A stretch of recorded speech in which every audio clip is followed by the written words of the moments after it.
as you can see, I have bent this back up. Let's see if I can better look.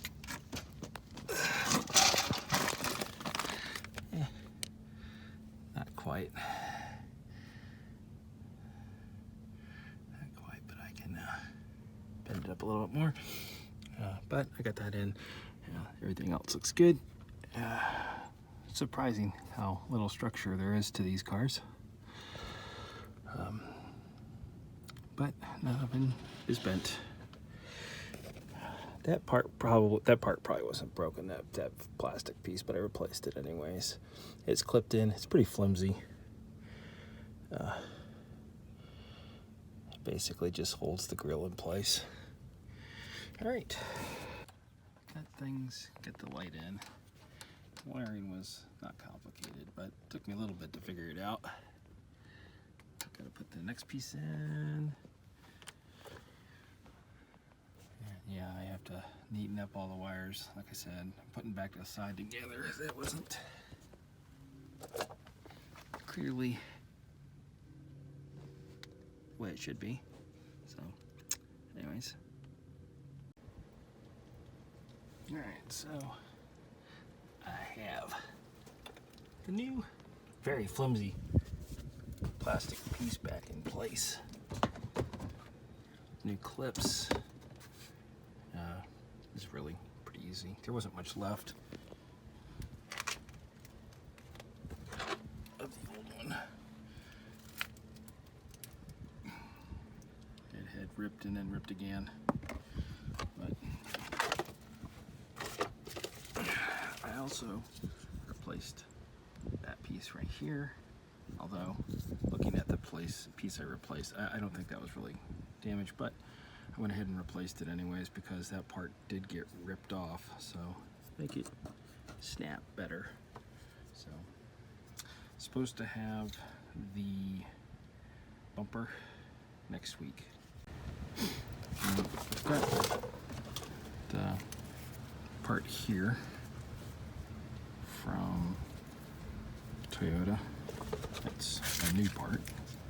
It should go in there somehow.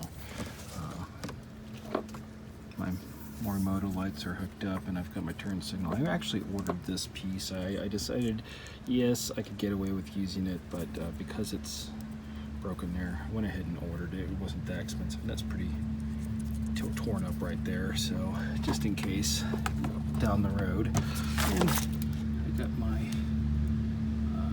windshield reservoir pump and stuff installed. You can see from this diagram that Toyota only offers the one part and they don't know the difference between left and right. So order yours from Subaru for sure. Just pretend like it's a BRZ. Just testing the lights to see if they work. Now, I know this might be hard to imagine, but that is actually the front of my car, and it is a Toyota OEM part, and it's painted. If I remember, I will put the company website in the description, but it's Partify. They did a pretty decent job of painting it. It looks pretty good. I didn't actually get to film the unfolding of the front because it was cold and I had to actually work. But here's a picture of what they send you to expect, and it did unfold like that. There was still a little bit of a crease, and I'm hoping that as time goes on that will go away. So you can see that I had to put those metal clips in for the marker lights. I had to order one from Toyota, and I ordered the pop rivets from the dealership. But I ended up going to a box store and getting more pop rivets and just using those. They worked just as well. Actually, they worked a little bit easier than the factory ones. But you can see I had a little bit of a struggle getting them on, but it wasn't that big of a deal.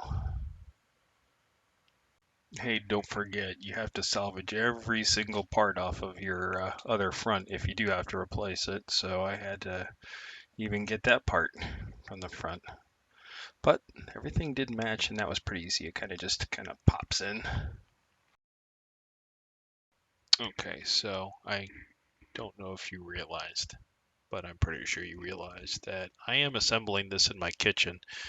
I do not have a garage, and it was pretty cold outside during the assembly, so to avoid damage and to make sure that it got assembled properly before I installed it on the car, I decided to do it in my kitchen, and I had permission from my wife.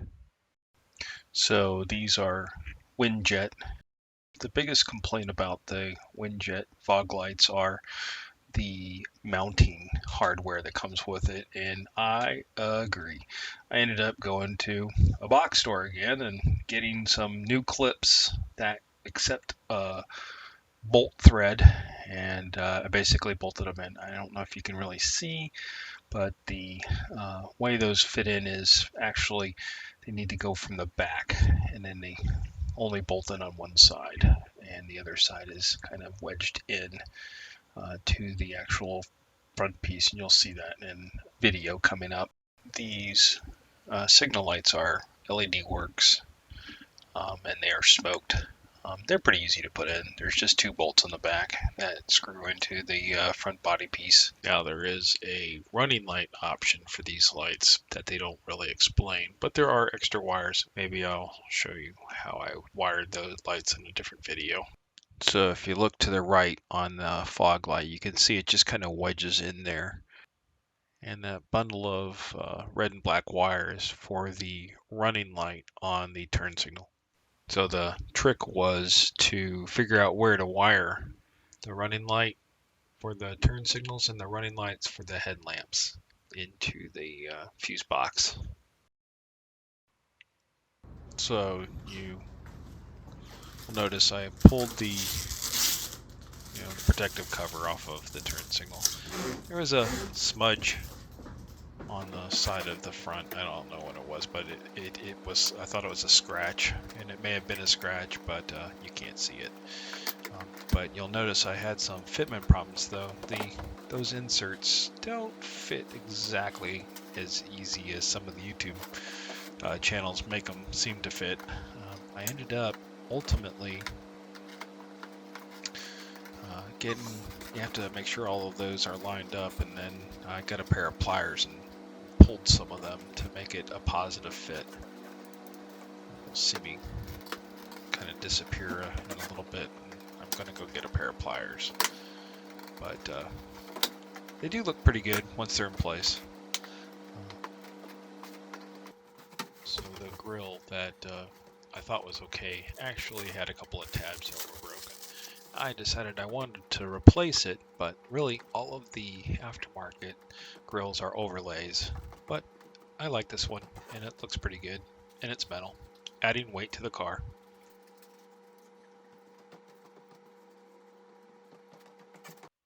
The blue wire on the Morimoto lights is for the running lights. They don't explain that at all.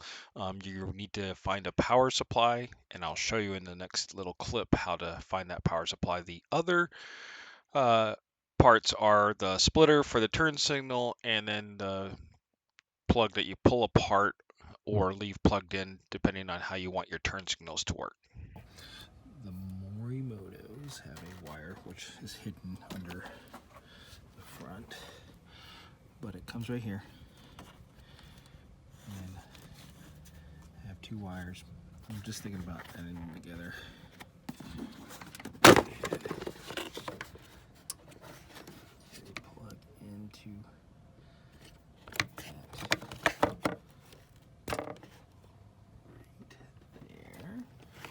right there. That's kind of, I've got to fix that. I should just splice it into this one, but I was just fixing it quick, but it works. You'll see that it is the slot next to number 7 on this diagram. That is the one that runs when your car is on. So this is the complete front. I didn't really show the install. There are lots of videos on how to take the front of these cars off and to put them back on. This is more to just show the finished product. And I got the running lights on, and the fog lights are working. Everything is functioning properly, and and it looks pretty good. I'm very, very pleased with it. If you found this video helpful and useful, please like, and if you want, subscribe. I would greatly appreciate it. Um, I will be posting other videos. Thanks.